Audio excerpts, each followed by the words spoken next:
Minister for Foreign Affairs, and I've come all the way from Australia to be with you here today.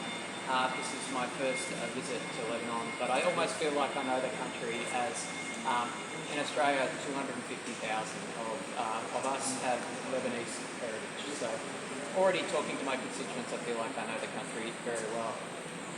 Since the COVID-19 pandemic, there's been a dramatic rise in the number of people at risk of acute food security, increasing in fact to 350 million people worldwide, globally.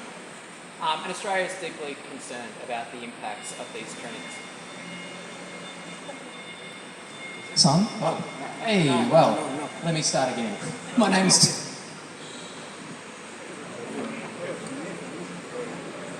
Alright. My name is Tim Watts. I'm the Assistant Minister for Foreign Affairs from Australia. It's a great pleasure to be with you here in Beirut today. Since the COVID-19 pandemic, there's been a dramatic rise in the number of people at risk of acute food insecurity around the world, indeed increasing to 350 million people globally.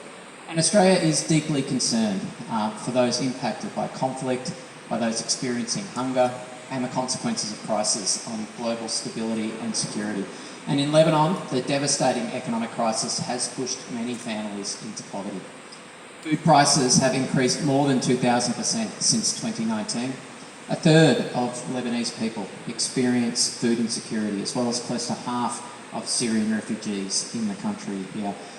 Australia continues to stand with Lebanon in response to these challenges, and we've provided $133 million in Australian dollars in humanitarian assistance since 2017. So I'm really pleased to be here today to announce a further contribution of $7 million Australian dollars to the World Food Programme.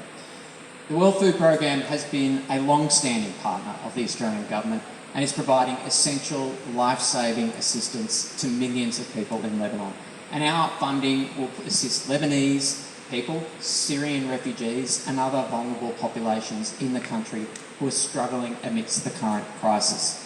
Our funding will support access to food and other basic necessities in country, including through the provision of goods contained in this warehouse, which will be distributed to vulnerable Lebanese households across the country. So while humanitarian assistance is critical, it can only temporarily alleviate the hardships faced by the people of Lebanon. We know that long-term solutions to Lebanon's economic crisis will require broad reforms from the Lebanese government.